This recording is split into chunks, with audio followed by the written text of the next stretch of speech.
What's up, free thinkers and true believers? Welcome to another theological dust up hosted by Freethinking Ministries.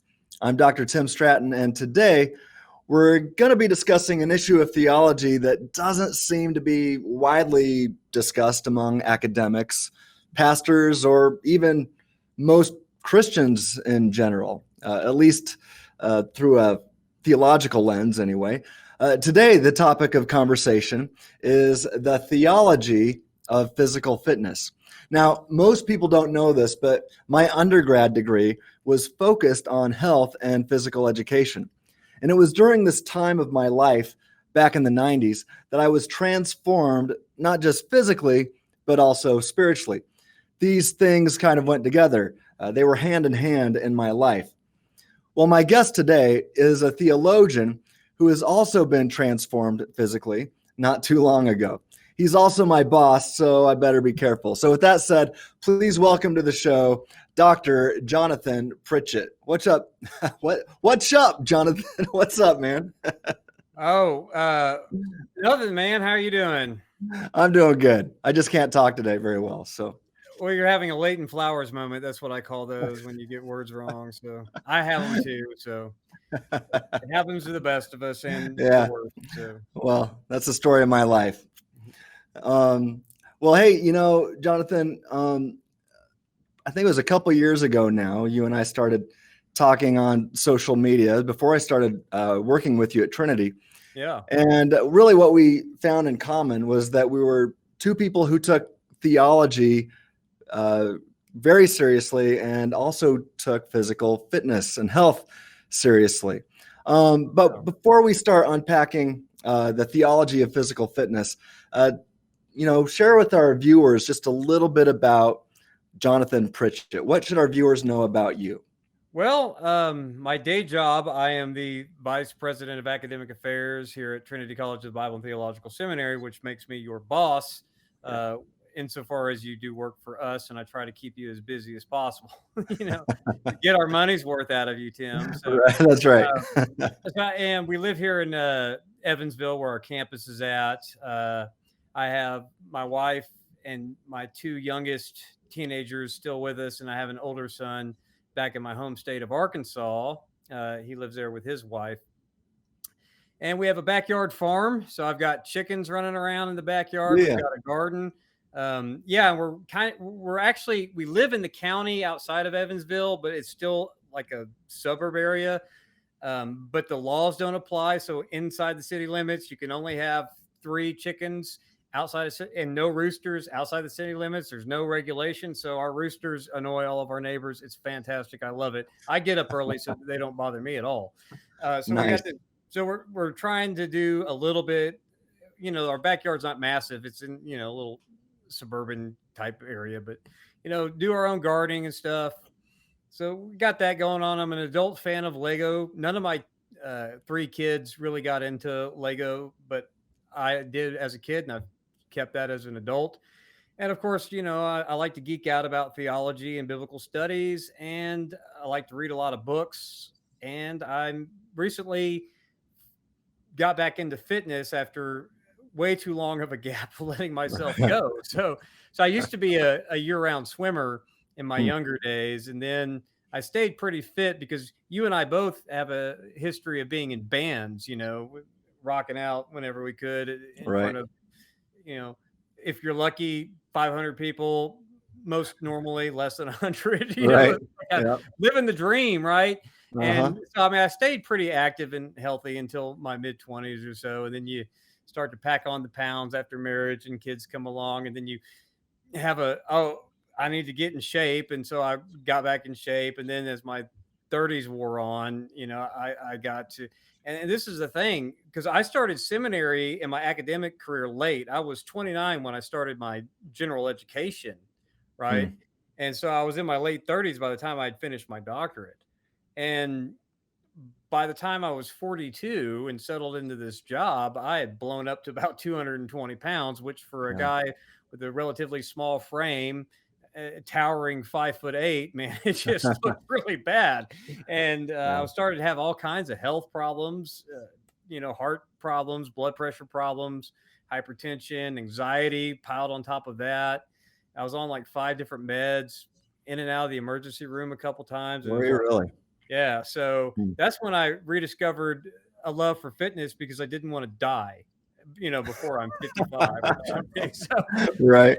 So yeah, that's Yeah. how I got into that. And so in addition to doing theology or Trinity Radio with Braxton Hunter, the co-host and president of Trinity Seminary, I also have my own dumpy little YouTube channel called Theology, Geek, Fitness. Yeah. We're just coming up. We're still just under 300 subscribers, but I'm trying to get theology geeks into this because, like you mentioned, there's not a lot of talk about physical fitness and health within Christendom in the United States in general. People try, but it never seems to, you know, become part of the dominant Yeah. conversation. And Yeah. then thinking theologically about that because, we're Mhm. theologically minded people. And, some people say, well, what do you mean by a theology of fitness? There are people out there writing books about theology of video games, the theology of fashion. And it's not that the Bible directly addresses these issues, right? Mhm. But the thing is, the Bible gives enough information about the things it does talk about that we can think biblically and then also theologically about all the other issues it doesn't address because what it does, the contents it has, shapes your mind in a way that you can think about the things that it doesn't necessarily touch on. Yeah. So it's important to think about those things from within a biblical worldview. And that includes things that you don't think of, like video games, fashion, movies. How do we interact with film and culture? And how do Yeah. we interact with, you know, Jesus being Lord of our bodies, and our physical health, in addition to our spiritual and mental health. So, Mhm. Well, I'm just so pleased and grateful to be working with you at Trinity. You and Braxton have really set forth an awesome vision and are really seeking to be holistic in your theology. And we offer a very balanced view and of different things from a theological perspective. And this is one of them. And I'm very grateful that you have your own YouTube channel on this. And I am one of those 300 subscribers. yeah, And if you're watching this, I encourage people that share the name of it again. it's Theology Geek Fitness on YouTube. Yeah. And you don't have to be in great physical shape to join it. No, Join it now yeah, and we'll help you, right? yeah. There's people in a lot better shape than me, but I noticed that there's not a lot of people in as good a shape as me. So there's more of those than there are, Yeah. you know. So Mhm. it's just one of those things that I see a problem that doesn't get addressed in the church, like you mentioned. And so I'm trying to inspire, encourage, and motivate people to start taking this seriously. Yeah. And That's awesome. there's a lot of biblical reasoning behind it. There's a lot of apologetic reason behind it too that Yeah. we don't think of. So yeah, I mean you can get into all sorts of issues, but one of the things that was funny that our cultural apologetics instructor at Biola, his name was John Mark Reynolds. I think he's got his Hmm. own school in Houston now. But one of the things he said is some of you just need to be more attractive physically in order to help apologetics. And I mean, he admitted he's not in the best shape and he's not a great looking man, by every standard. But he was like, Yeah. we just need to take better care of ourselves and be more appealing to people because Mm. aesthetics matter, And I'm like, Yeah. wow, that hit me because I was out of shape. You go through seminary, it's real easy to put down the gym and the Oh, weights and pick up yeah. the potato chips and just get lost in reading. So Hmm. so you got to find Right. strategies to balance your life out. So Well, I want to talk about that a little bit because I kind of went through some of that myself. But before we discuss more about your story and the theology of fitness, please tell our viewers just a little bit about Trinity College of the Bible and Theological Seminary and why they should check it out if they're interested in absolutely, pursuing theology. Yeah, go ahead. absolutely. I'll make it brief. Okay. Trinity College of the Bible and Theological Seminary is the very best theological seminary and Bible college in the universe. We actually we teach. We have a very ecumenical conservative, orthodox doctrinal statement that allows for a variety of viewpoints within the broader evangelical, world, except Yeah. we it's not so broad that we just let anything in, right? I mean, Right. but some people view that as a weakness. You need to go to a confessional school with a rigid doctrinal statement, and that might be okay if you're going to be a denominational pastor somewhere. But denomination, they're kind of on the decline anyway. Yeah. And one of the things that a broader spectrum of viewpoints and perspectives gives you is a more theologically informed mind, because you don't just read what your opponents are saying about your view. You know, you actually get to read both sides. Mm-hmm. A lot of times people get stuck. They only read my view from their own views, critics. They don't read outside of their own traditions. Whereas this, you get fair representation of all the major viewpoints, right? So I think that's a plus because it makes you competent. Right. I think that if you've never read outside of your own tradition, that makes you incompetent and prone to engage in straw men and misrepresent your opponent. That's right. When you engage in theological discourse or debate. Yeah. So I see confessional schools as a weakness in that area. And no matter how much they want to say they fairly represent, every time I come across someone from a confessional seminary, I know their position better than they know their own position, and I know my position better than they don't. Their version of my position is hardly ever recognizable by me. Yeah. And so my experience is they don't even learn their own tradition that well, probably because they never read the criticisms and the honest brokers of their traditions. They give you some of the middle road, and then they don't read outside. And so I think that that's a strength of Trinity. And if you're going to be a theology geek, you better know a lot about a lot of things outside of your own perspective and what your own perspective says about the other views. You better know what they say about their own views. And in confessional schools, more often than places like you and I went, we both alum from Biola, we had that same kind of broader spectrum of theological perspectives within Talbot and Biola University. So that was my background anyway, and I've always seen people be more competent. Now, they won't make you as deeply competent in a particular tradition as some of these confessional schools are, but small price to pay. I mean, if you're not, if you want to know more, then you interact more, you need to go to a seminary like Trinity. Yeah. And plus, the best thing about Trinity is, almost all the professors. We've got these motion lights. It never fails to go off. It can't see me behind my hutch here. All right. But the best thing about Trinity is you actually have professors you've heard of and you see do things, right?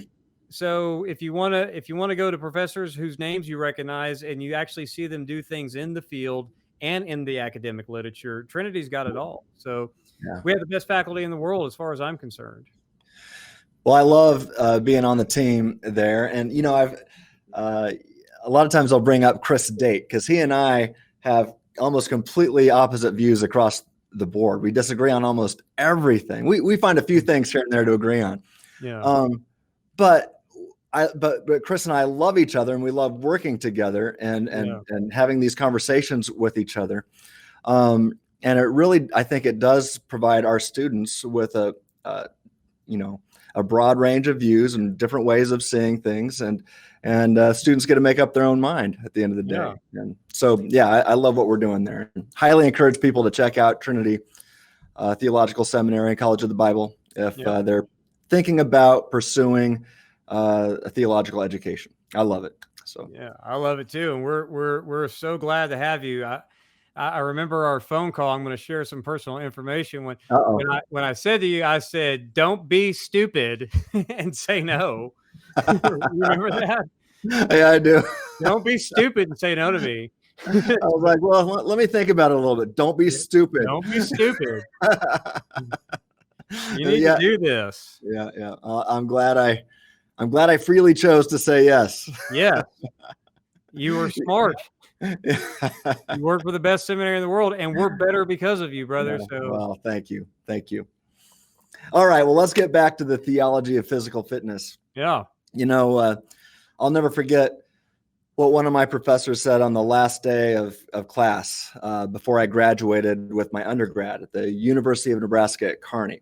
So again, I graduated with a degree in health and physical education.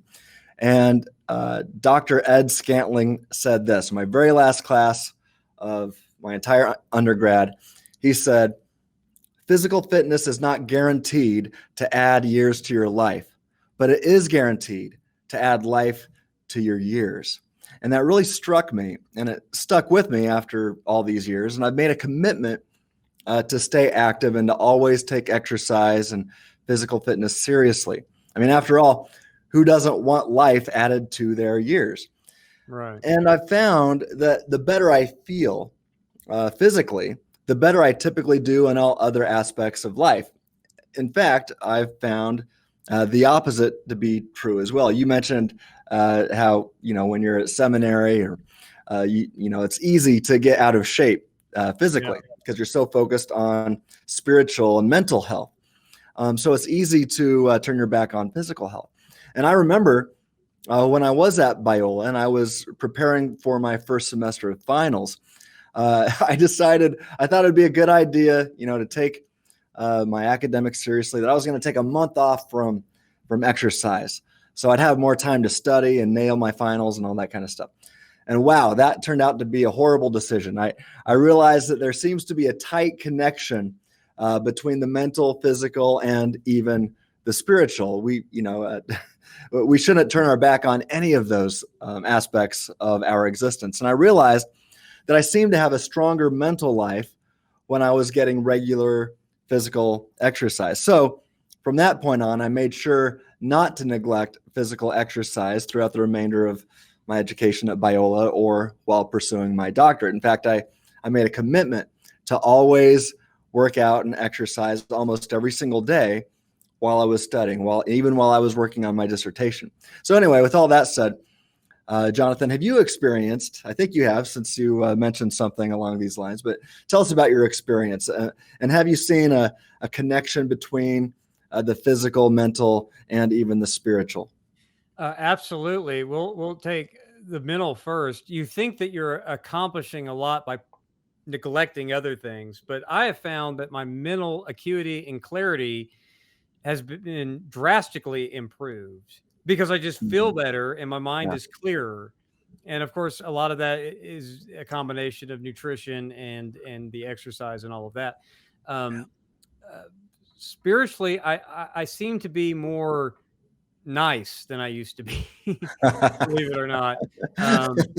But I think I'm also more grateful now because you never know when you're going to get hit by a bus. But I do think that it does add more life to your years, and it can add more years to your life if you're in definitely. a bad spot. And I think I was Yeah. in a bad spot, but my life has improved. I've been a better husband. I've been a better father. A better spiritual leader. I've been able to accomplish more, involved with the church ministries. My local church, because I just don't feel run down, or I don't feel sluggish to where I have to devote so much attention to something. Whereas all my tasks have become easier now that I have just this sort of mental clarity that you just get foggy, even when you think you're getting a lot done. When you get in better shape, you have more clarity, it's easier to focus on things. You're firing on all cylinders. It's hard to explain. But that's kind of how I feel. But I do think that spiritually, when the Bible says when Jesus said to love the Lord your God with all your heart, soul, mind, and strength, but I realized I didn't have any strength to love God with. Wow. So how can I do that if I if I could barely get off the couch without getting winded? I mean, it's just like so. When I buckled down and got it off, and I got off about 75 pounds within about 6 months worth of time. Wow. And I'm not saying that everyone can do that. I think anyone depends on how far off how far gone you are. That it may take you longer. You have more to lose, but I don't like to waste time with anything. And so I actually did shut down a lot of things in my life for that 6-month period to focus on that.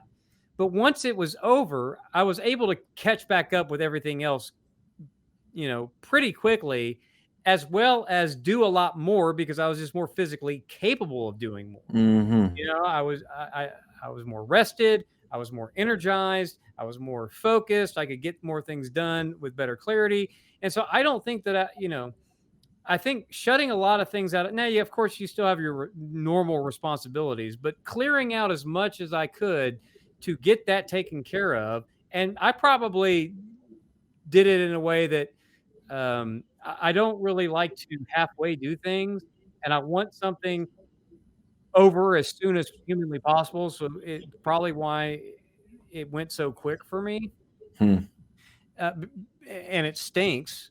I mean, there's no easy way to say it. If you're out of shape, if you're 50 pounds heavier than you should be, or on up to being morbidly obese, it's awful. I'm not going to lie to people. It is an awful experience losing weight, going on a drastic diet like I did, and an exercise regimen. I mean, especially because you don't realize that you're eating a gazillion calories in foods you don't think are a gazillion calories, right? You don't even Mm-hmm. eating a lot when you're gaining weight, but you actually are. And so when you change the kinds of foods you eat and you put yourself in a caloric deficit and you add in exercise on top of that, I mean, it's awful. And I tell people, you just have to embrace the suck because it sucks. Mm-hmm. But when you're through it and you're on the other side, it's amazing and it's Yeah. totally worth it. And the deal I made with myself is if you've done it your way, you've eaten whatever you've wanted to eat whenever you've wanted to eat it for years and neglected all this. So you're going to cough up the fruits of repentance and suffer for the next 6 months. And so that was my penance, that whole experience. But now, I mean, when you go through something like that, your entire lifestyle changes. Yeah. And it does change your outlook on yourself. It changes your outlook and how you can serve God, serve your family, serve your ministry, serve your work, all of that stuff. It just gets better the better you get yourself. So, yeah. Yeah. I mean, when you feel better, you can do more things. You can, you can share the gospel more. I mean, well, you can pick whatever you want. When you're feeling better, you can do everything that or things that you would normally be doing. You can do that at a higher level. And so, let's also say this. I don't care. I'm not the most attractive man by any means, but when you are in good shape, you are more attractive than when you're not in good shape. Right. So I'm at least the best version of myself right now. Yeah. And that comes with that is self-confidence to be able to engage with people, like even personal evangelism out on the streets or whatever. You're more confident in your own, outward appearance, and that does matter. Now, I mean, we can talk about this later. Yeah, there's a danger of vanity and all of that, but I think that danger is quite overstated. Fitness guys aren't actually as vain as people attribute to them that aren't fit. But we can get into that later. But when you have a better appearance and you feel self-confident, you have more self-confidence because of the way you look, and added to all the mental clarity and all that, you could just do more. It's just better. Mm-hmm. Yeah. Would you mind unpacking what you just said a little bit more about the vanity piece? Because there is a danger there. But yeah. Vanity is an overinflated sense of pride about your appearance, right? That's one definition. Another definition just means empty or vain, empty, meaningless, whatever. But we're talking about what people think of vanity. Like it's having an overinflated sense of pride about your appearance or about yourself in some other way. But we're talking about vanity in terms of, but I don't think fitness people, if you were to ask someone who's out of shape, do you look at yourself in the mirror a lot? And it's like, no, I'm not a vain person or whatever. And you ask so what about all these fitness guys that are always looking at themselves in the mirror and the gym's loaded with mirrors or whatever? Yeah, those people are just vain. That's the typical response you'd probably get from out of shape people. Mm. But and anyone who's ever been interested in fitness or bodybuilding or anything like that, is you look in the mirror for two things. While you're working out, you're looking at it to check your form. Right. And when you're not working out, and even if you're just flexing, you're looking at what do I need to improve. Mm. It is hardly vanity inside your mind when you're thinking like, oh no, I have, my dominant side, of course, I have muscle imbalances. I need to work these things out. You're actually being critical of yourself, but you're also checking what do you need to improve and what needs a little bit more work. So when fitness people are staring at themselves constantly and checking out them, now part of it is a good sense of pride in the sense that by God's grace, you have the fruits of accomplishment of your effort, right? And I don't think that that's vain, being able to stop and have a moment of self-satisfaction that I went from here to here, right? But as you know, sometimes, especially if you're standing next to somebody who's just a little bit further than you in their body development, you're like, no, it's not vanity that you're thinking. It's how do I get better? So, but of course that's dependent on goals and stuff. But I think that a lot of people think about vanity coming in terms of fitness, like, oh, if you get super fit or whatever, and then you start taking, shirtless pics and all of that and flexing pics or whatever. I don't know people's heart, and vanity is always a danger, but sometimes you're just trying to show what's possible, right? So it's not always vanity, but it is a danger because there have been Christians that I know of who, once they got in better physical fitness, even pastors, I know of one pastor who did this, they start having affairs, right? They become self-absorbed. Fitness overtakes their life, where that's all they think about.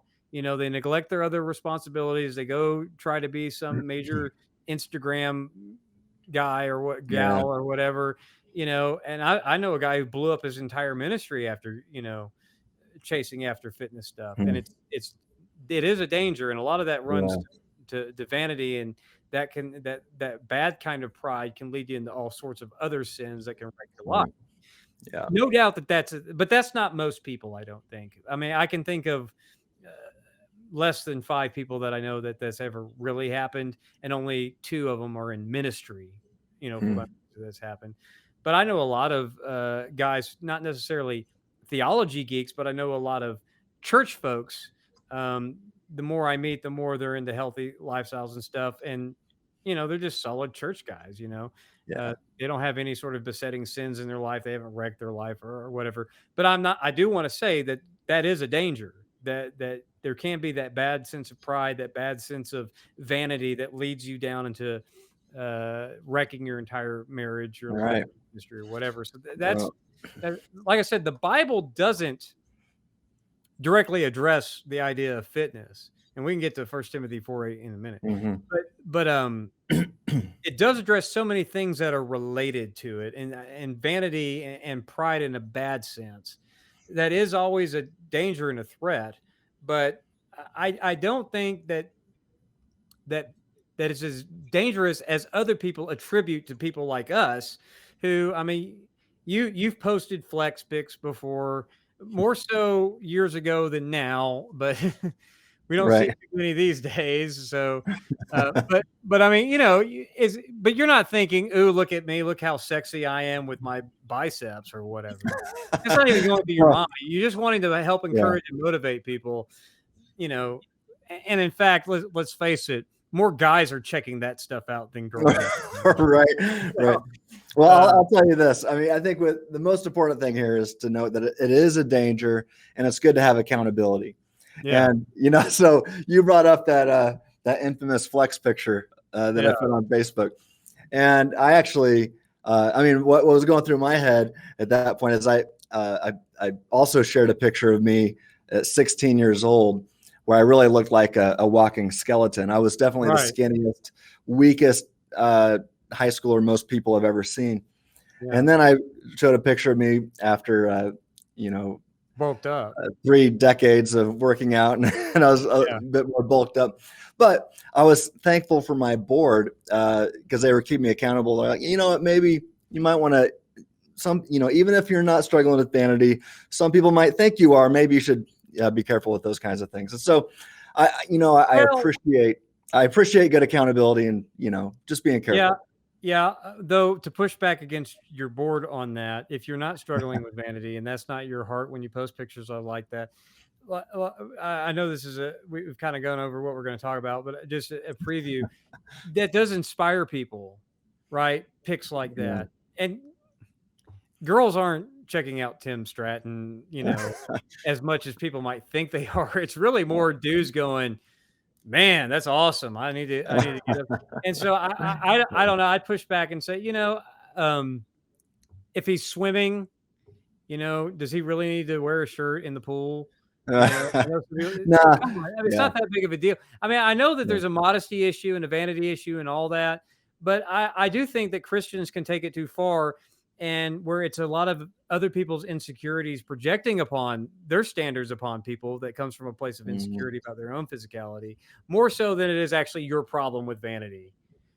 Right. I guess what I appreciate with that said is if I'm struggling with vanity or not, I appreciate accountability. Yeah. And, it's good to have people around us, no matter what we're talking about, what issues we're dealing with. And I'm here. I'm one of those people that holds you accountable. And I can say, though, I'm not worried about Tia having to have a bad husband wrecking his ministry over fitness. I mean, she's about, you married over your level, buddy. I did. And I think she's the only woman in the world that's going to tolerate the way that you dress most days and a 90s goatee that you haven't gotten rid of. So there's your accountability. Yeah, she wants me to get rid of that too, and I can't do it. Yeah. But when you clean up, man, you are like, then maybe she ought to worry. But your schizo style keeps you humble whether you intend it to or not, my friend. Well, she tells me to shave this and to get rid of my fanny pack, but the fanny pack is just... It's awesome. No, I'm on your side with that one, buddy. Right. Rock it like no one else does, because no one else does. Oh, this is awesome. All right. Well, you said something about 1 Timothy 4:8. So let's unpack that. So Paul, in that verse, tells Timothy that physical training is of some value. Yeah. But godliness has value for all things, holding promise for both the present life and the life to come. Now, Johnathan, I got to tell you, I've actually heard, I don't know if I want to say some pastors, but I've at least heard one pastor say something to the effect, or use this verse almost as an excuse to neglect physical fitness and exercise, saying that, it's just of some value, but, we need to be focused on spiritual fitness. So I think our viewers can pretty much guess how you're going to respond to this, but how would you respond to this? Yeah, so I've heard it from way more than one pastor, but I come from a Southern Baptist background where obesity is rampant and gluttony is never spoken of from the pulpit. So yeah, I mean, I'm used to hearing this kind of verse used as a point of humor to distract from a deeper problem, which is what it is. What is Paul talking about? Paul is comparing physical exercise to godliness and comparing something that's beneficial for the present age and something that is beneficial for both the present age and the age to come. First, for theology geeks, ponder that godliness now matters in eternity. Ponder what that might mean about your sanctification. But as far as fitness goes, look at the comparison. What is of some profit? The Bible says something is of profit and you don't want it. That's a heart check there. But he's comparing physical fitness and physical exercise with godliness, because godliness affects both now and the age to come, right? So yeah, by comparison, it is of some profit compared to godliness, some profit for an age versus something that's more profitable for 2 ages. Okay. That is comparative. What if he was comparing physical exercise versus being a sluggard and sitting on your butt and eating Cheetos all day long? Right? Mm-hmm. Eating Cheetos is of some profit. Not much compared to physical exercise. So Right. you have to look at the point of comparison. But, Paul, who, let's just be honest here, probably he used a lot of athletic metaphors, actually, right? Yeah. And I think that he also has some insecurities because, he's of little stature, they say, but his words are mighty, right? I think he had a little chip on his shoulder for Really? lack of, yeah, sure, Paul. Yeah, I think he had a little bit I'm not trying to psychoanalyze, but why would he point that out? Why does he point out these things that other people say if it wasn't something that stuck in his craw, right? Wow, I never thought about that. Yeah. So, why bring that up? But he didn't seem to be all that impressive, and he made a thing of that compared to how they talk about his rhetoric, right? But he also used a lot of athletic metaphors, so it's probably, I discipline myself like a boxer, right? So he's obviously thinking a lot about this, or at least enough to drop it in the Word of God, right? So we think about this, so I think it matters, and I think that pastors who use that verse as a joke are doing a disservice to that verse and what it actually means, even though they're trying to be funny, because it is usually said by pastors that have a deficiency in their physical life where they're not loving the Lord their God with all their strength. And so if you go back to the greatest commandment and you want to fire on all four of those cylinders, right? Yeah. And if you're coming up short, you don't have to neglect the other ones to work on that one, but maybe you do need to back off of some of the mind stuff to make time. But I found ways that you don't even have to do that. You just have to be a better steward of your time. Right. So I've learned how to, if you're going to be the type of person who watches podcasts like this anyway, do it while you're exercising. There's no point. That's what I do. There's no point in staring at our faces as you listen to us talk. Right. I mean, we're not, Cameron Bertuzzi.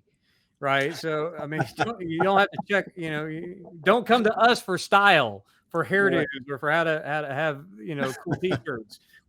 That's not us. So you don't need to look at us. What you do need to do is, if you're listening to this, do it while you're at the gym or in your home gym or something like that. Yeah. So you can continue the learning process, audio books, or at least even academic books on your Kindle or Logos app with the phone lady reading it to you, all kinds of things that you can get done while you exercise.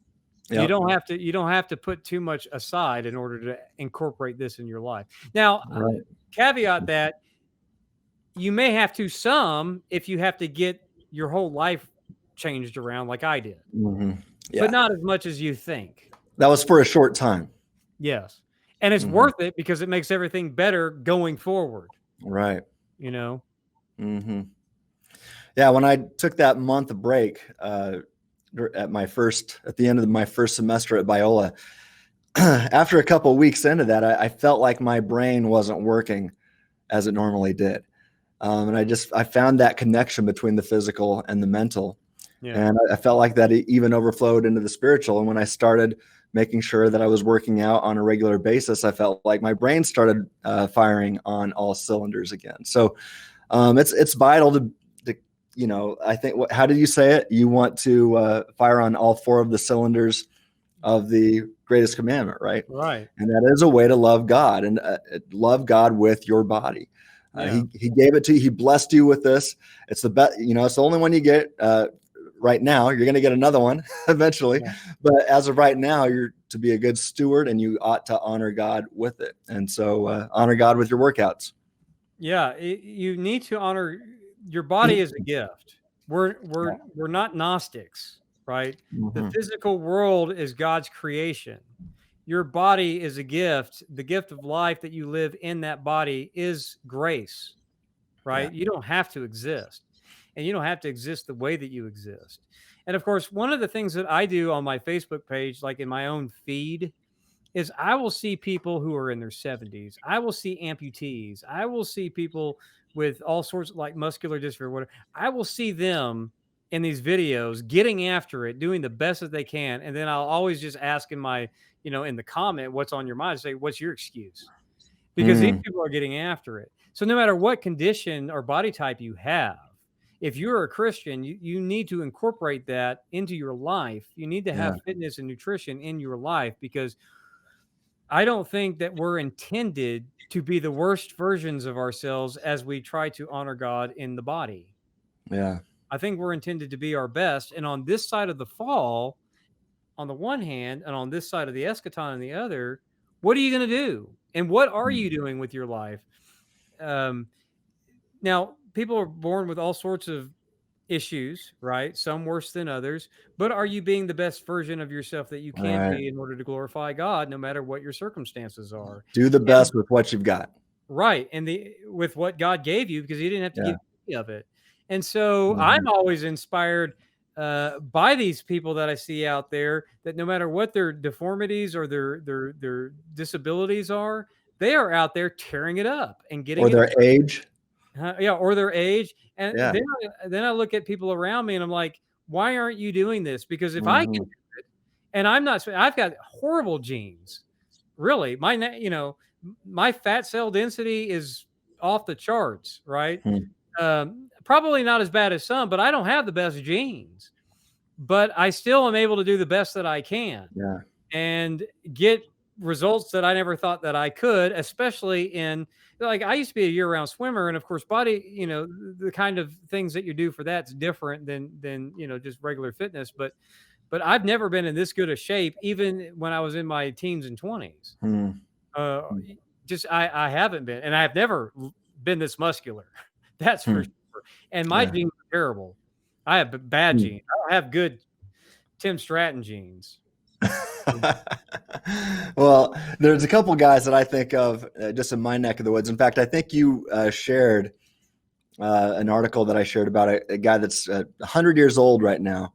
Yeah. Here in Kearney, Nebraska, and he's still repping it. He goes to the YMCA every single day, and he's working out, repping pull-ups at 100 years old. I know, that's crazy, right? Yeah. And you shared it, and you said, "What's your excuse?" I think. Right? Yeah. Go ahead. Yeah, and doing pull-ups. I know people who can squat or deadlift twice their body weight or more and can't do a single pull-up. Yeah. Pull-up is more impressive to me than deadlifting twice your body weight or even better, or squatting twice your body. I'm not impressed by that. Can you pull yourself up? Right. And, I've recently gotten to the point where I can do proper pull-ups and proper chin-ups, 3 sets of 10 without having to kip or, jump up and cheat or use bands or whatever to finish out. So, it's not the easiest thing in the world. Chin-ups are easier than pull-ups, but the next thing for me is I want to learn the muscle up, and I'm nowhere close. It's like I can do a pull-up, I can do a dip, but I can't just get over the bar. Right. Those are crazy. Yeah.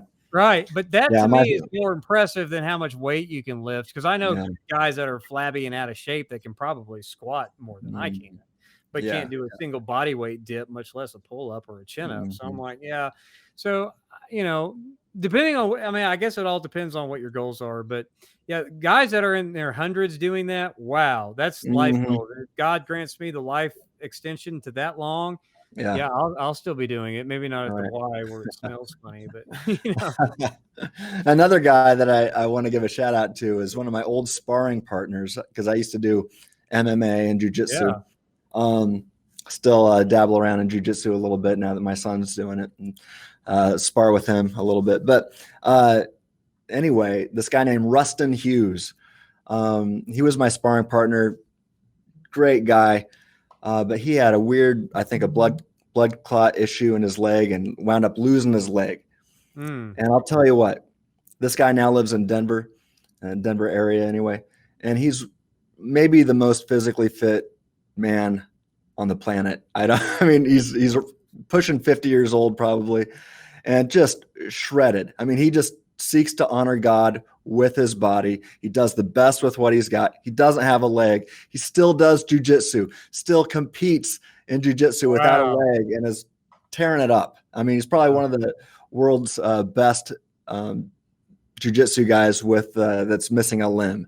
He competes in these things. So it's just, do the best with what you've got. He could have just gotten all depressed when he lost his leg and just gave up on life. But instead he said, you know what, I'm going to be the best version of Ruston Hughes I can be. And he's just an inspiration. So, right. And the best version of yourself doesn't necessarily mean swole and shredded at the same time.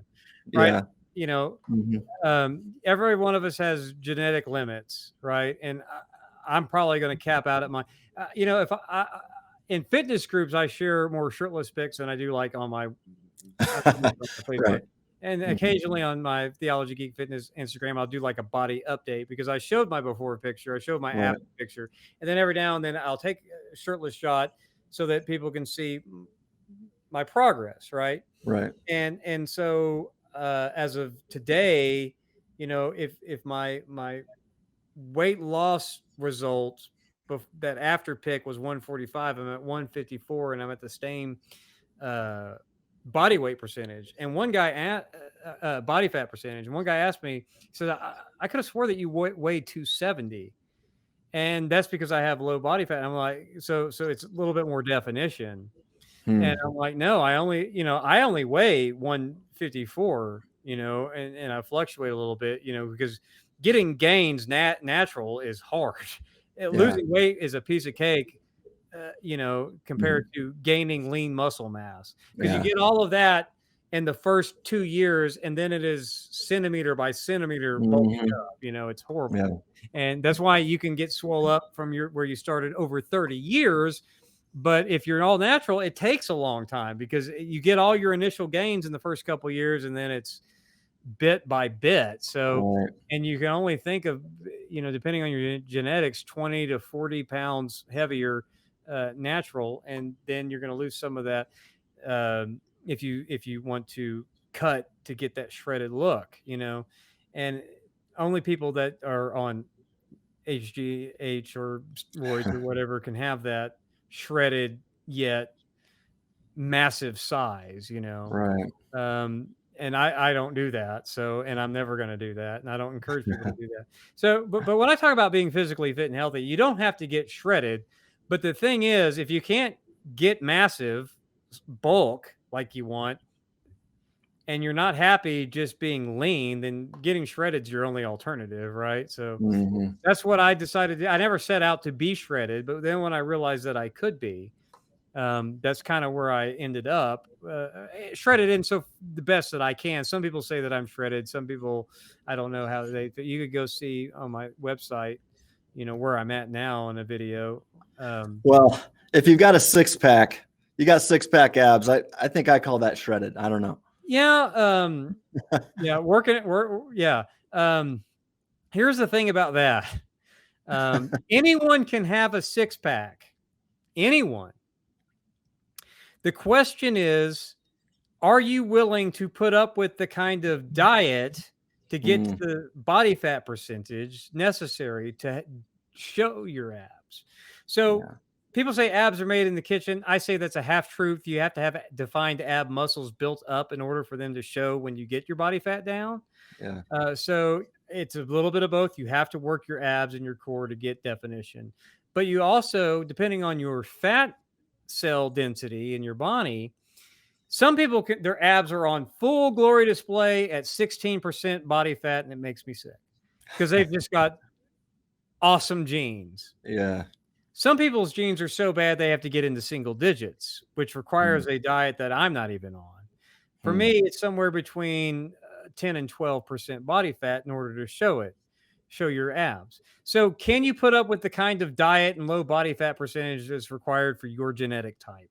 If you have great genes, and you may not even know if you have great genes, but if you can get around 15, 16% body fat and they're all looking like what you think mine are showing or whatever, then more power to you. You can eat more cookies than I can, but if you have genes even worse than mine, you might have to get down to 9 or 8% body fat to get the same kind of definition I have. So anyone can have abs. Um, unless you're so morbidly obese that by the time you lose your weight, you have to have like skin removal surgery, which by the way, I'm all for. If you get some really awesome scars out of it. I didn't have to do that, thank God. But if you go from morbidly obese to skinny, you have to get excess skin surgically removed in order to Yeah. to shape your body up. And people say, well, isn't that a sin and blah blah blah, plastic surgery and all that. I'm like, no, God doesn't care. But if it helps you with your appearance and you can live with the scars, and I think most people, if you listen to the testimonial videos of that, they can live with the scars a lot better than they can with this floppy skin, Right. covering up all their muscle gains. Yeah. And so there's like a famous actor that was morbidly obese, and he got pretty bulky. His name is Ethan Suplee or whatever his name. You've probably seen him in a lot of movies. You just don't recognize him, recognize the name. But he was in My Name Is Earl with Jason Lee. He was the sidekick in that show. Okay. But he's since lost a lot of weight, and he had the surgery. But yeah, it's just you listen to a lot of those people talk about their skin removal surgery, and they'll take the scars over the hanging skin. Yeah. But if you get the surgery, then and your body fat percent, sorry, then yeah, you can even show abs after that skin removal surgery. And yeah, I'm for it. I don't think Jesus cares if you do that. No, it's not out of vanity. Some of it's out of just being able to function better without all that Yeah. excess skin. So I to tell you, if you have no crisis of conscience, you don't have it for a reason, because it's not wicked to do that. It's not wicked to get a facelift. I don't think all that. Luckily, though, I did it. I wasn't so obese that I had a lot of excess skin hanging, so I have no. I didn't have to do that. I was worried about it. I also heard that the more water you drink, the less skin you'll have hanging. Really? Yeah, Hmm. but of course, I wasn't morbidly obese, but I was pushing it. At Yeah. 220. Thankfully, my elasticity was still good enough. That I Right. didn't have to go through that, and yeah, I mean, you can still pinch some skin back here on the lower backside, in a couple places, but I mean, I don't even care, right? I never Right. thought I'd look as good as I did, so I don't care about that. And some of that's just the price I pay for cheap meals. So, yeah, Okay, so I'm going to ask you about that here in a little bit. yeah. So let's get into some details here. What's your exercise schedule like? And yeah, so what do you do to stay? Well, let me ask you this: what do you do exercise-wise to lose all the weight, and what do you do now to stay in shape? Okay, so to lose weight, I didn't really know what I was doing, right? I've never been a gym rat. I've always I would go lift weights, usually total body, a couple times a week, and then the rest of my focus was just swimming, right? Or random workouts or whatever. But when I was losing weight, I did a bro split, because I knew that I needed to do a routine that would get me in a routine, and that's a 5-day routine, and I could focus on one muscle group. And I'm not saying this is for everybody or that this is for nobody or whatever. But the bro split made a lot of sense to me going into the gym. It was like, okay, so I have What to is be that?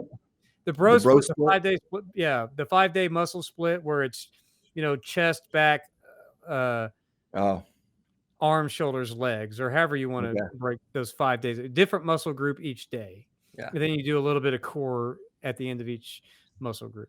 But I knew that doing that 5-day split of the single muscle group per day, I had to be there for 5 days. And that made sense to me to get me in a good habit.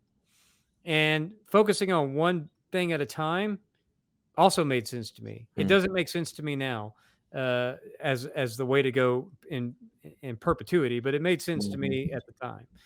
Do you have to do it that way? No, but that's what I did because it got me going to the gym 5 days a week, and then I stayed in caloric deficit, which means you eat less than you burn.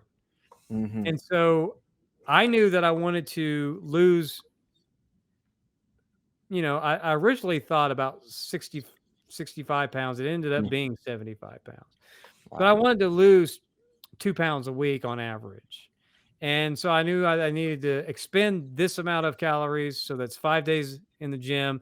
And I needed to walk, 10,000 steps a day or whatever, 5 days a week. And I ate 1,500 calories. That was my limit. And then on the weekends, I would just try to stay in, around 2,000 calories, at least make it caloric neutral instead of a surplus, if not a deficit.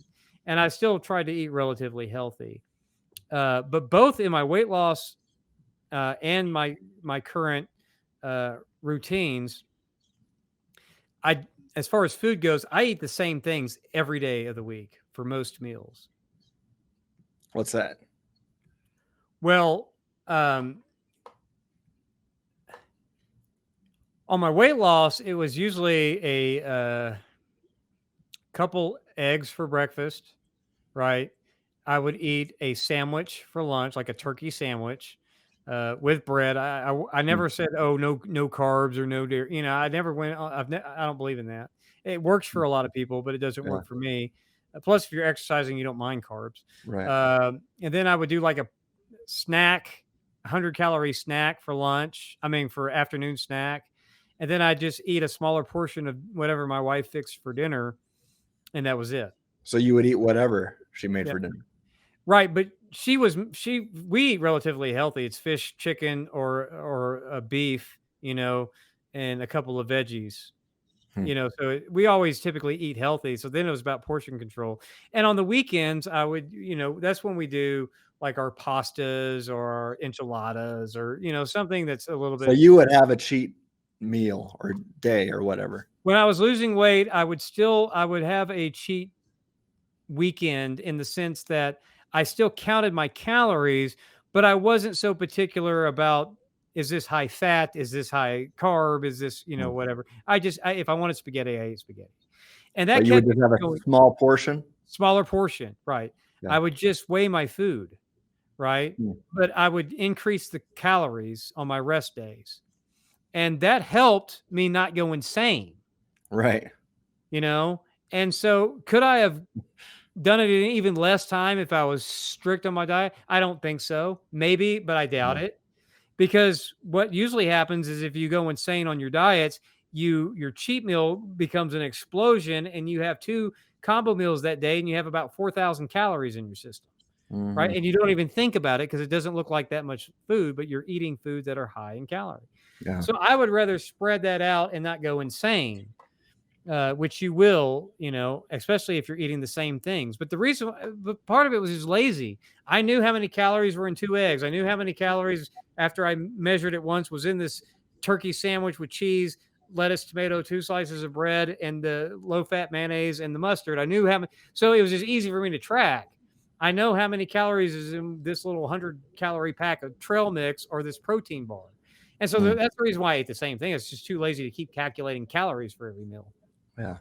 But it really helped discipline me. And then at night, I would just Google garden variety, and guesstimate what this spaghetti would be. Because I don't know what the ingredients were on Google, but it just said this amount is this many calories. And so I just guess, and that was good enough because over a 6-month period of time, staying in caloric deficit and even on cheat days, never going overboard and still eating a piece of cheesecake, if you had cheesecake or whatever, and not going insane, if you don't go insane, over the period of time, you're going to lose weight. If you're doing the workouts, and all of that. And so that's what I did. Now I just don't even care about food as much as I used to because now my brain is so reprogrammed that now that food is fuel, it very, rarely do I. So for example, hang on just a second. This is what I eat.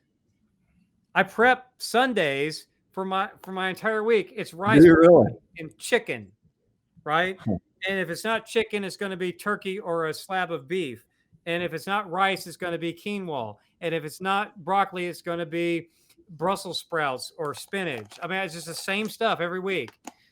2 eggs for breakfast plus a protein shake, right? That's my breakfast now. And you don't go insane with that? No, I don't even care anymore. I don't care about food. It's whatever. This is fuel. So I meal prep this stuff. This is my lunch, right? Dinner's going to be whatever my wife fixes, but my wife always fixes, meat and vegetables. right? Yeah. And on the weekends is when we get a little bit more brave. So I'm still eating. Right.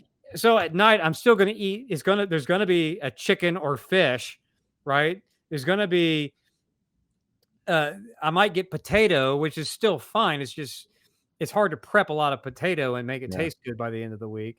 Or otherwise, you can eat potato. Better to eat sweet potato than potato. But as long as you don't overdo your potato, you can eat potato, rice, or I mean, I don't eat like corn very much, except on the weekends. But I'm gonna have green vegetables for dinner. So my wife likes to cook relatively healthy anyway. So Yeah. I just eat whatever she fixes, and it's basically going to be chicken, fish, or beef. It's going to be some green vegetable, maybe green beans.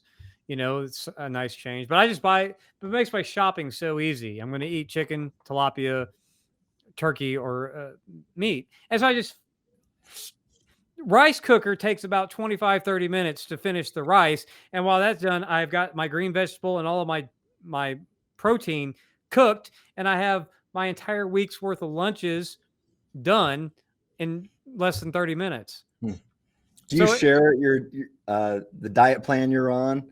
I mean, do you recommend that diet plan to others, or is it just working for you, do you think? I've recommended it in our Theology, Geek, Fitness Facebook group. I've got a video on it coming out. Plus, you know how much, when you break down the costs, at least in Evansville prices for the chicken, the rice, and the green vegetables, 99-cent bag of frozen vegetables, it's $1.33 a meal for me. And if my wife didn't cook dinner, well, she actually only cooks. She cooks 4 nights a week, and I cook 2 nights a week, and then we have a night where we just kind of do whatever we want. But if she didn't cook her 2 nights of the week, I would just eat another plate of that because I don't care. It's got my macros all figured out, and I'm done. Do I recommend it to other people? Not if you're a foodie. You will go crazy. I get some variety at dinner, and then on the weekends I'll do but I do air fryer wings, which aren't that unhealthy, with Frank's Red Hot, 0-calorie hot sauce. And the most unhealthy thing I eat is spaghetti, but that's even not unhealthy because I use tomatoes from my garden, and fresh mushrooms and onions and peppers and the tomatoes. And I use zucchini instead of noodles. And people are like, "Oh, that's gross." No, it's actually really good. I like zucchini noodle saute. Not because I'm against the pasta or the carbs, because I'll eat regular pasta noodles, with fettuccine Alfredo or whatever. But I like it now. I'm more sensitive about what I put into my body because I just feel better. Now, on the weekends, in addition to whatever I'm eating that's off the beaten path, I'll have my wife and I share a bag of microwave popcorn with a king size bag of M&Ms poured in it, and I don't feel bad. There you go. Yeah, I don't feel bad about it because you do that stuff not to go crazy. But I could eat a lot more variety. I just don't want to prep it. Right. And I don't want to buy a whole bunch of different foods for the week. It's just easier to just buy that. And since I don't care and it's cheaper, I know some people who can do that because they don't care either. But I know some people they have to have something different every day. And that's just not me anymore. I get my something different, 4 nights a week when my wife cooks and 2 nights a week when I do. And that's cool. Enough for me. I don't mind eating the same stuff every day because I don't care. So do I recommend it? Yeah, it's recommended for you if you want something easy and take all the thought out of it. I don't recommend it if you can't stick to it because not everyone's the same. A lot of people have to have variety in their life, right? And they have to have something different with every single meal. Right. Yeah. That's not me. All right. So, man, I'm going to look forward to that video that you're making. That'll be on your YouTube channel, right? Yeah. And I save a ton of money. I save so much money on food. If you're buying chicken or turkey that week, whatever you're making, what do you spend on lunch if you go out to eat? What do you spend? $10-$12 on a meal unless you're doing a cheap combo meal, which you shouldn't eat anyway? Right. $1.32. Yeah. It took me 30 minutes to fix 5 days worth of it. It only takes me about 2 minutes to scramble an egg, and then the protein shakes are easy. So whatever. I just stopped caring and I save a ton of money while my coworkers here are going down to these places and blowing 10, 12 bucks a day, and they look terrible. You've seen Braxton. He used to look good. He doesn't anymore. Uh-oh. Okay. Well, we better move on. Okay. So, before I get you in too much trouble with Braxton, but no, I tell it to him on Trinity Radio. He told us to fat shame him until he gets the weight off. And I don't believe in fat shaming. That's horrible. But he asked you to do it. But he asked me to do it, and so I make an exception for him. But in general, as a general rule, you don't fat shame people. That's horrible. That's right. That's right. You encourage and motivate them. Yeah.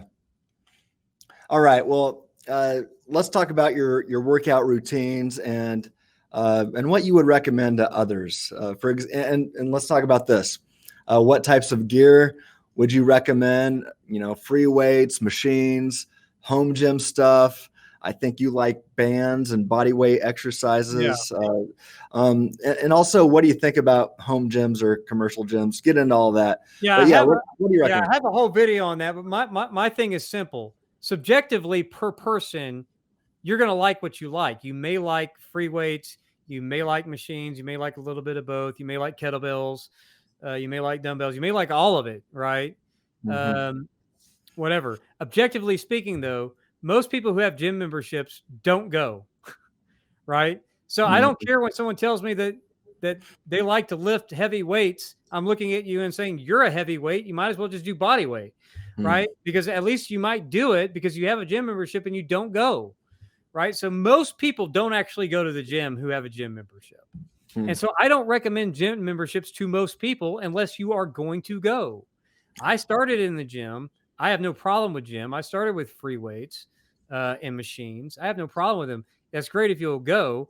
It's just when I learned that I didn't have to go and I was forced by necessity because of COVID, and I started looking into, cheap options. Dumbbells at that time were off the charts expensive if you could even find them at all. Mm-hmm. And so I started looking at different stuff, and even bands were sold out a lot of places. You were lucky if you could snag some stuff at Walmart. I've actually got a video coming out next week about $25 worth of gear, a $15 cheap suspension trainer, and some stretch bands that I found at Walmart. It was the only gear I could get, that they had in stock after everyone else smarter than me cleared out the stores, and you'd be surprised about how good a shape you can get into. But objectively speaking, most people who have a gym membership don't go anyway. But if you like weights and you will go do it, so be it. I encourage most people starting out in fitness that you don't have to do what I did, which is just go to the gym and say, okay, today's arms, tomorrow's chest, whatever. I've just got to go every day and do 4 to 6 exercises per muscle group and then get on the ab machine because one day I'll have abs, which, is maybe not. But I think if whatever you like, or if you like free weights, but you want to have a squat rack at your house, go that route. I found that I can get just as good a workout with cheap gear. Like the most expensive thing that I have is about $100. But when you have $400 things, it kind of adds up. And your wife starts to look at you funny. But that's what Christmas and anniversaries and birthdays are for. I get the big items. But I'm not a minimalist. I just like using different kinds of stuff. So, but what I always recommend is before you join a gym, the chances of you being one of the people that go and stick with it are slim. The odds are against you, and you're going to pay that membership, and they may or may not have a contract, but you're going to forget about it anyway because it's only $10 a month at some of these gyms or whatever. And I'll get to it one day, so I don't want to have to go through the sign-up process again, and you never go. Yeah. Because the odds are stacked against you if you're just getting into fitness, I always tell people to start at home. Even if you think you need the gym to be motivated and to have the environment and the atmosphere, and you think you're going to like the social camaraderie, but try to get somebody to go to the gym with you. It rarely ever happens. That's unheard of because if you're getting into fitness, you're typically the only one, at least past a certain age, right? So good luck getting someone to go with you, and good luck getting them, even if you do, to talk to you, because everyone in the gym has headphones or earbuds. Right. That's right. There's no socializing going on. And if you're a theology geek, you want to listen to a podcast anyway. So don't talk to me about the environment because it's already stacked against you. So I always tell people, spend between $25 to $45 on some cheap gear to see if you can get off your butt at home and do something about fitness. You don't need to get on a treadmill. You can walk outside for free, Right. And people who go to the gym only for the treadmill, you're paying whatever it is a month to do inside what you can do for free outside those doors.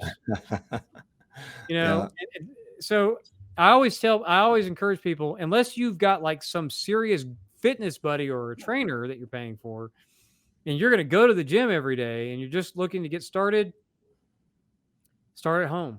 Yeah. Because the odds are against you. Right. The numbers are against you. Now, subjectively, you may want to buy dumbbells and you want to go spend a fortune on a squat rack and all that stuff. But squat racks easily become coat racks to people who aren't motivated. So, I always tell people, start small, start with simple gear, and you'd be amazed about what kind of results you can get out of something relatively inexpensive at home. And plus, if you're out of shape, you're probably going to have poor technique and you don't have someone showing you good form. You're probably better off with safer tools than free weights and machines anyway, and not spending money on big machines. I've gotten muscle gains using the stuff that I use. I don't tell people they have to do it. I'm telling people that if they're out of shape and looking to get in shape, you should not join a gym simply because the odds are against you, because just objectively speaking by the numbers. Now, I say that as someone who went to the gym and defied the odds, right? Right. But just looking at it and knowing most people, the odds are going to be against you because you're going to be one of, I have a video where I had the stats in front of me. I don't remember, but it's like a large over 60% to 70% of people never go to the gym or go less than, twice a month or whatever. Is that true?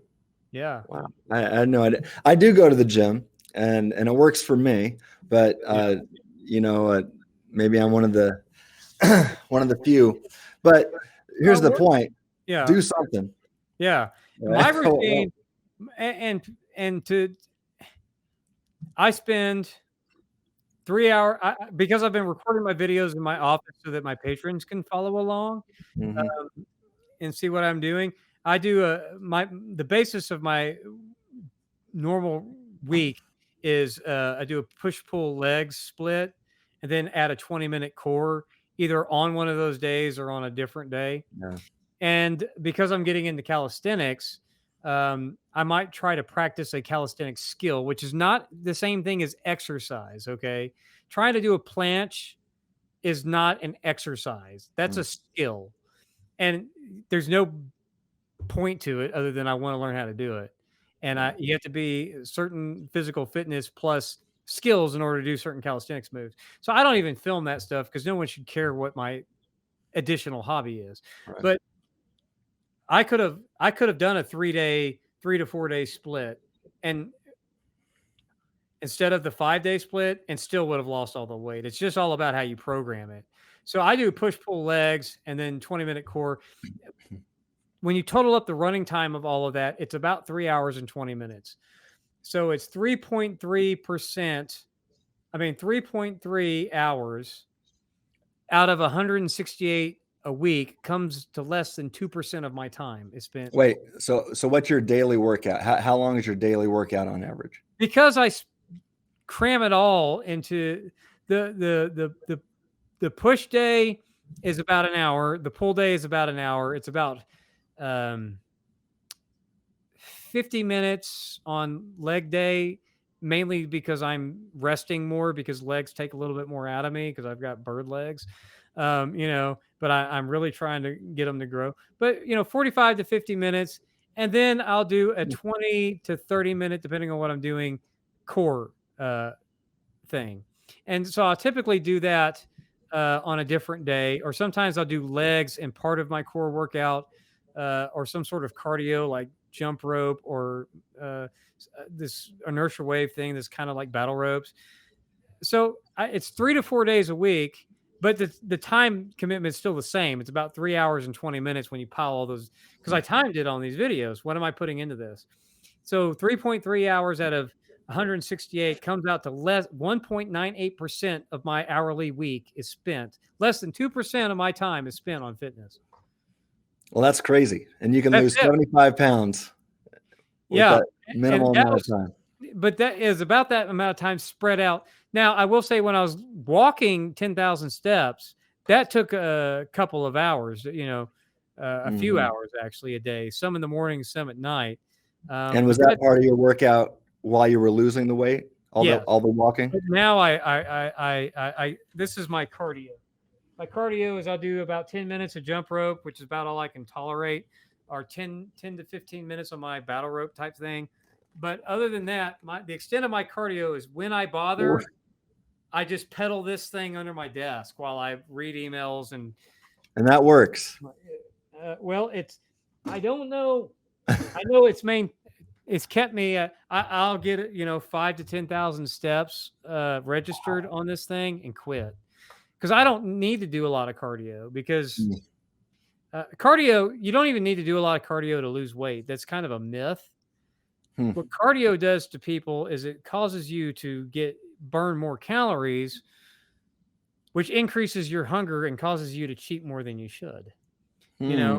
So interesting. So I recommend do cardio if you like it. But I thought that looking back on it now, knowing what I know now, my 10,000, that arbitrary 10,000 steps a day thing was unnecessary. Okay. Now, I like to go take walks with my wife and kids as a family and just go walk and stroll and get out in nature. Or sometimes in the morning, if it's cool, I like to get out there and put on my headphones. Does it have any benefit for cardiovascular system? Does it have any benefit for weight loss? Not really. Your heart rate doesn't get up enough. Your muscles aren't working hard enough to, no matter how much you walk, unless you're walking 1,000 miles a day, to trigger any sort of adaptation, either your cardiovascular system or your leg muscles. So really, you do burn calories. It's a very inefficient way to burn calories because you only burn so many calories walking. I don't recommend jogging at all because jogging, you will burn more calories, but jogging is the worst of running with only a slightly more benefit than walking as far as caloric burn. So you get all the pain and joint damage from running and very little more benefit from just walking. Wow. It's a waste of time.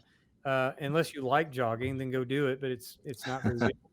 And if you're going to run, unless you have like super dense, fast twitch muscle fibers everywhere and you're lean and you're a marathon type runner and that's what you do, those people shouldn't run anything more than sprints. So cardio really to me is if you want to feel like you're doing something, and I think a lot of mine was mental, like I'm walking, so I'm burning calories and I'm getting this weight off. That was more for my mental thing that actually added any benefit to my weight loss. Do it if you like it, but really if you're working your muscles and staying in caloric deficit, you're going to lose the weight, and cardio is going to really be negligible over that. And I still like to do cardio. Like I said, I'll do a HIIT jump rope workout. Right. HIIT is high intensity interval training. You go for 30 seconds, stop for 15, and go for 40 and stop for 20 and go for 40. Or I'll do that with battle ropes stuff. But that's about it. 10, 15 minutes, a couple times a week. Okay. And then pedal on this. But cardio is overrated for weight loss. Cardio is overrated for cardiovascular health, this walking business. But I do like to walk for pleasure.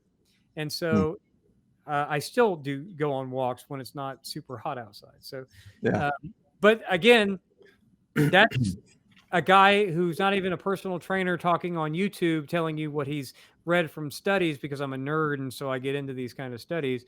But there are studies that will tell you that it's great for your cardiovascular system and that cardio and walking is great for weight loss.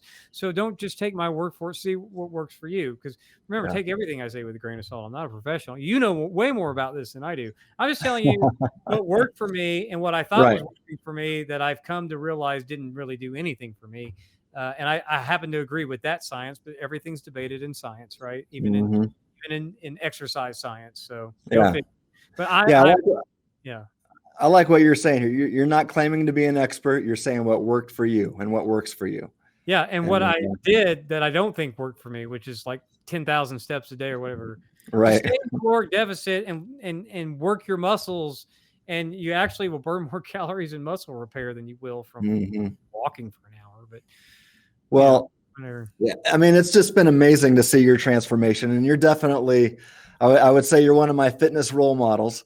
Well, that's funny because I could say the same to you, brother. So, well, thank you. I guess we're sharpening each other like iron there, but yeah. Yeah. So yeah, you're one of my fitness role models, and let me tell you somebody else that is actually a fitness role model of mine, Dr. William Lane Craig. Oh yeah.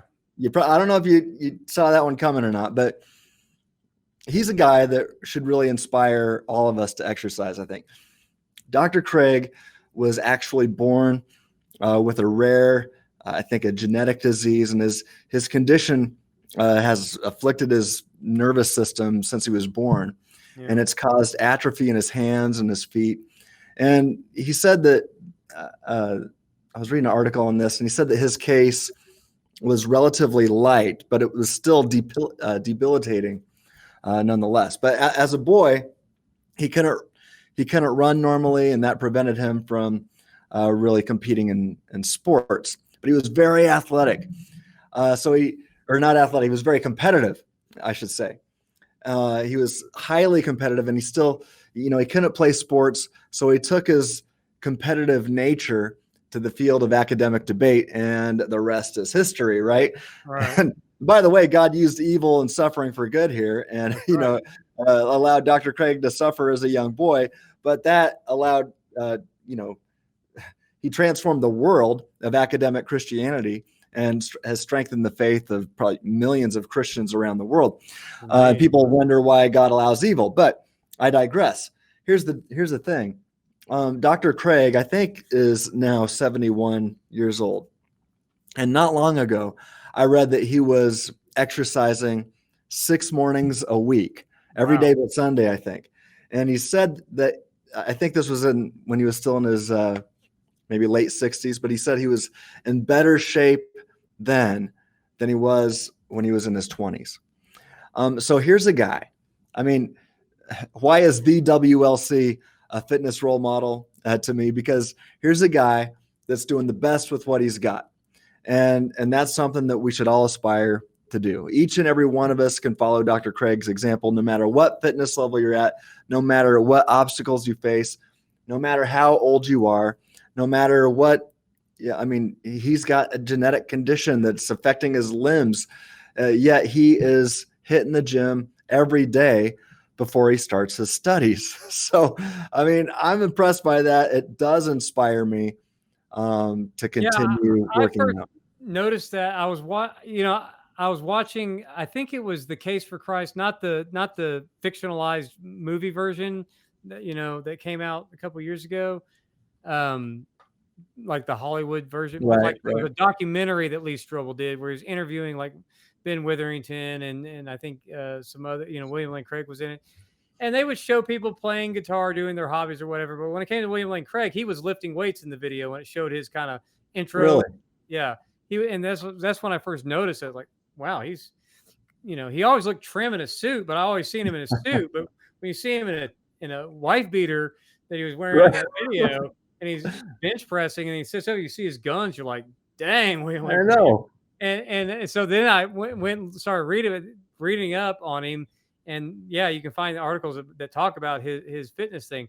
So yeah, that's kind of when I first noticed that about him. But my immediate role models were you.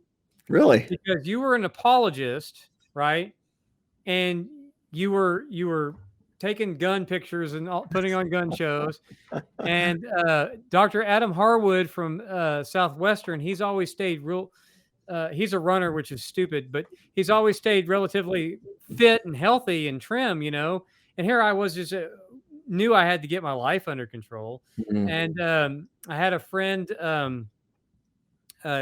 Jared Sherman, follower of Trinity Radio. We had done an old audio only podcast where we talked about fitness and weight loss with a pastor who had done it. And this listener kind of said, yeah, he went through the same experience. And I'm sitting there thinking, wow, that's pretty cool. But I see people that have gone through it. And when I finally got my act together, I had people that I could look to that had both stayed fit all their lives and had been through a transformation themselves. And so knowing people that have been through it, and I still don't think to this day I've ever shook your hand as long as we've known each other, right? Right. And we talk pretty frequently, but we apparently we were at Biola at the same time. Same summer, never met. Yeah. But a lot of these guys I haven't actually met in person, but I've met Dr. Harwood in person in various Southern Baptist stuff. But and then David Allen, another professor at Southwestern, and Adam Harwood's at New Orleans, I think. But he had went through a weight loss transformation. He had gone through that and got a lot of weight off. He was heavy and then got slimmed down. And so I had people that I know that were interested in theology, that were getting fit. And I was like, yes, these are people I could relate to, you know. And so I had role models within that I could talk to and look up to, who'd either always been fit or had gone through a transformation. I was like, this is what I need, because if they can do it, you know, I need to get my act together and do it. So it helps to have a community of people that you can talk to. Sadly, our community of theology geeks is tiny, that are into fitness, and we need to make it more, even if we have to peer pressure in a positive way, because sadly also the obesity and just even poor health is rampant in theology circles. It's just horrible. And beyond that, it's rampant in the church, and we don't hear about it because when you take a theology of fitness, you know, you're pulling from what you know about other things in the Bible. Laziness and gluttony are two things that are sorely neglected, and those are wicked sins. Right. Worry less about whether Tim's going to be vain or I'm going to be vain, and worry more about your gluttony. People are like, I don't eat a lot. You don't know what you're eating. But here's what I do know. What is gluttony? At the end of the day, gluttony is consuming more than you actually need. Wow. And laziness is expending less than you consume. That's what laziness is. Yeah. And so if you're consuming more calories than you need, you're a glutton. And if you're expending less calories than you consume, then you're being lazy. And you're like, no, I'm not lazy. I do my work and I do this and I do that. Yeah. Now listen to me very carefully. I say gluttony and sloth. What I did not say is being fat. I didn't say being fat is a sin. Being fat is not a sin. Being fat is just a state, right? But it is symptomatic of some sins in people's lives, right? So being fat in and of itself, I don't think is a sin. But it could be a sign that you have sin in your life that you haven't dealt with. You're saying it could be, not that it must be. I'm thinking in 99%, it must be. Because you're consuming more. That's how you get fat. Now, barring some sort of disorder or genetic condition, right? Yeah. Not everyone who converts to Christ and becomes overweight magically gets a thyroid problem that you can blame, which is actually, you can't blame your thyroid in most cases either. You know, that's kind of that's kind of more of a trope than an actual thing about preventing weight loss, you know? So in most cases, people are overweight because they consume more than they expend, and they don't expend what they consume. So they're eating too much, and they're so lazy that they don't expend as much as they eat. So that's where I find the balance. So it could be a sign of sin, and it probably is in most cases. And you don't hear about this preached. And like I said, fat shaming is wrong.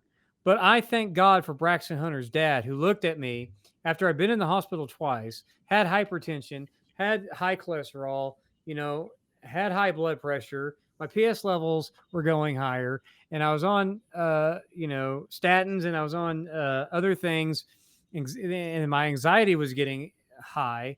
And he said, this is because of your weight. And since you've been at Trinity, you've gotten fat.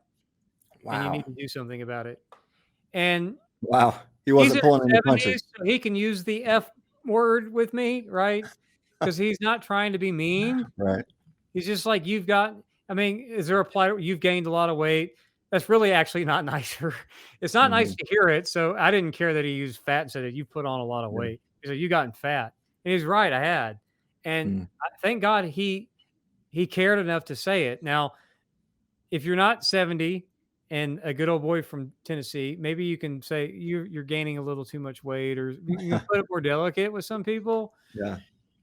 He And knew you could take it. yeah, but somebody needed to say something about it. And it was due to the fact that I was sitting at my desk reading books and stuffing my face with food to pass the time and telling myself I didn't eat a lot. No, Wow. I was always eating. And what I ate was garbage. And I got fat and I wasn't expending the energy. So I was really lazy, justifying it by, oh, well, I'm studying, I'm doing research. I also never missed a series that I wanted to binge on Netflix either. Funny how that happens in my busy life, right? So I people tell me all the time they're busy. Nobody I know is busier than me. But like I said, if I doubled my time, if I was William Lane Craig and I put in an hour every morning, so I spend 4% of my time instead of 2% of my time. 4% of my weekly time, the hours, 6 hours a week. If you did, and I don't think you actually need to do that. I think he probably does it for his reasons.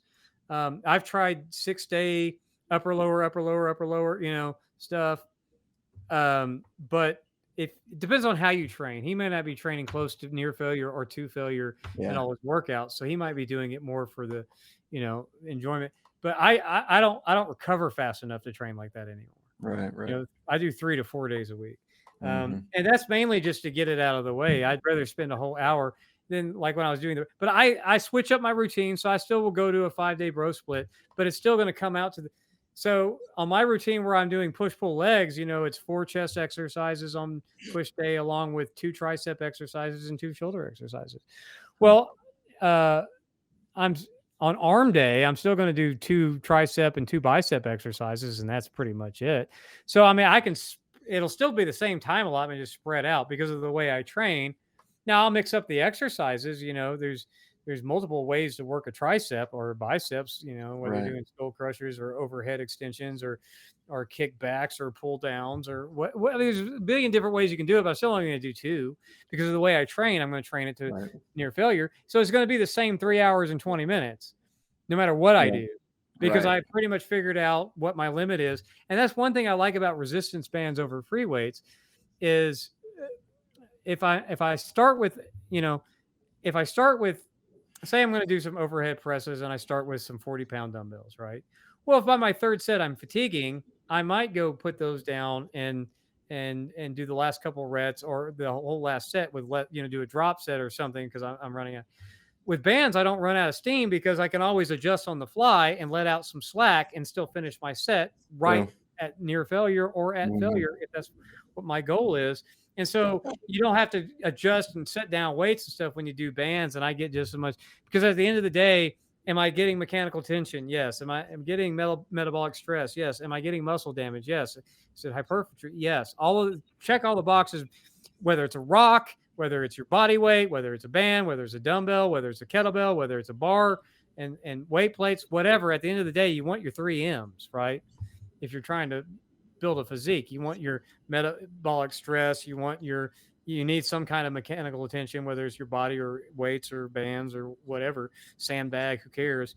And then you got to have that, and you got to have your muscle damage. You got to have that fatigue so that the body can grow. And so as long as you get that covered, it doesn't really matter what you use. It doesn't really matter. You want to focus on time under tension because the best science tells us that between 30 and 70 seconds per set is what's going to actually get you that time under tension was going to actually get you to actually do something to damage your muscle and fatigue. Okay. So you don't want to have a high or a fast rep cadence, but as long as I go for timing. So when I'm doing weights or body weight, I always do, or like a weighted item, I always do 10 reps per set. If I'm doing bands, I always do 12. And I don't know why. There's no point or rhyme or reason because I'm always trying to make sure that I'm doing a good 3 to 4 second rep so that I can get to that, past the 30-second time under tension. Yeah. And so, but as long as you're doing all that, it really doesn't matter what you use as far as equipment goes. And that's where most people get wrong.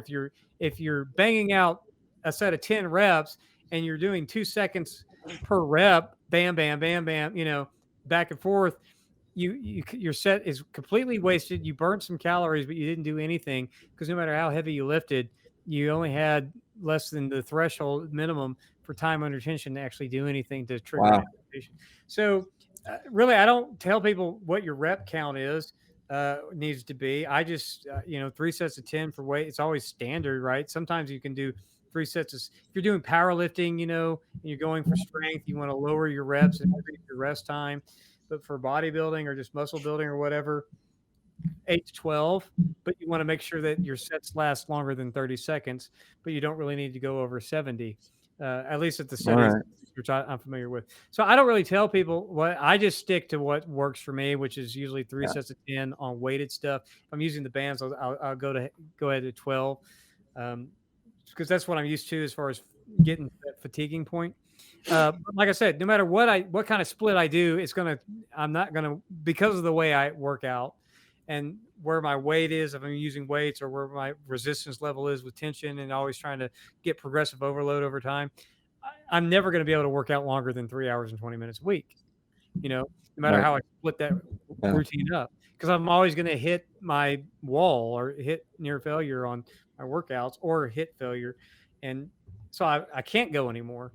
But there's different ways to train, there's different ways to train.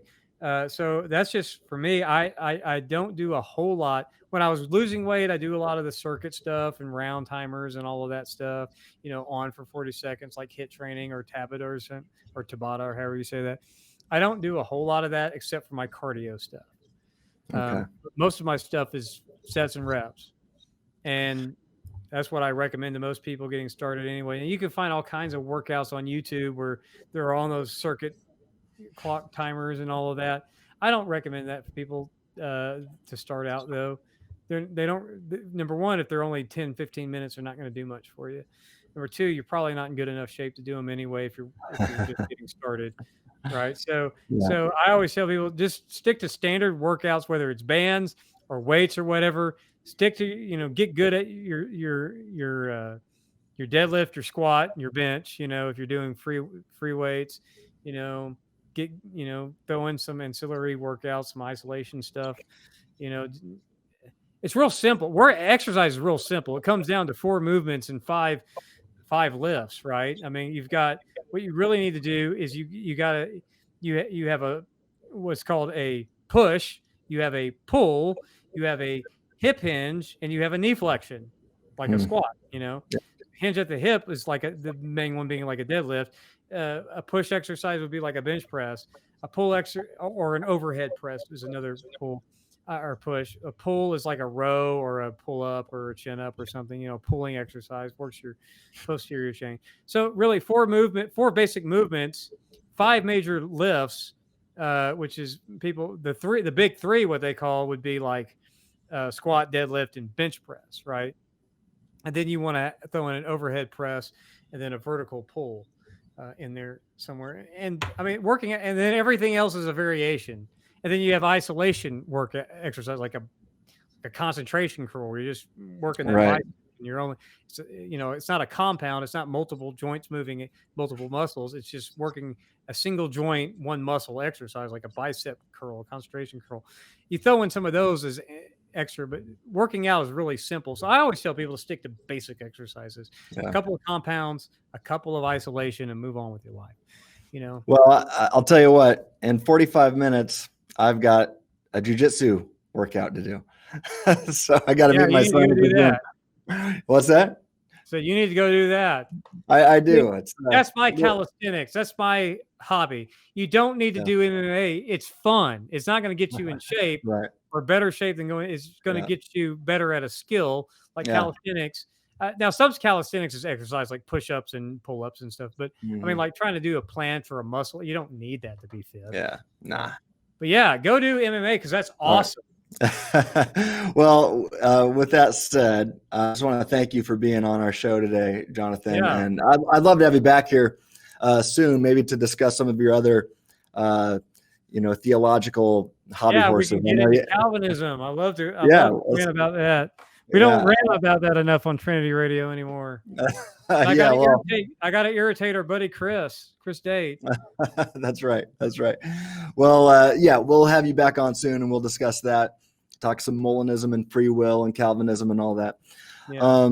But yeah, so thanks again for being here, and you really have inspired me. It's been fun watching your fitness journey as well as your theological journey as well. So thanks for being an inspiration. Yeah, well, you too, man. I owe it to you. Back at you. Your biceps inspire me. My abs need to hopefully are inspiring you. Oh yeah, they are. I was like, dang, I got to do that.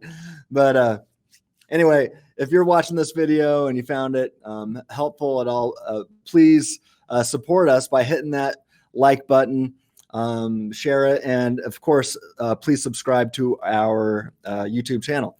And we'll be back soon with more theological things to think about. So stay tuned and stay reasonable. See you soon.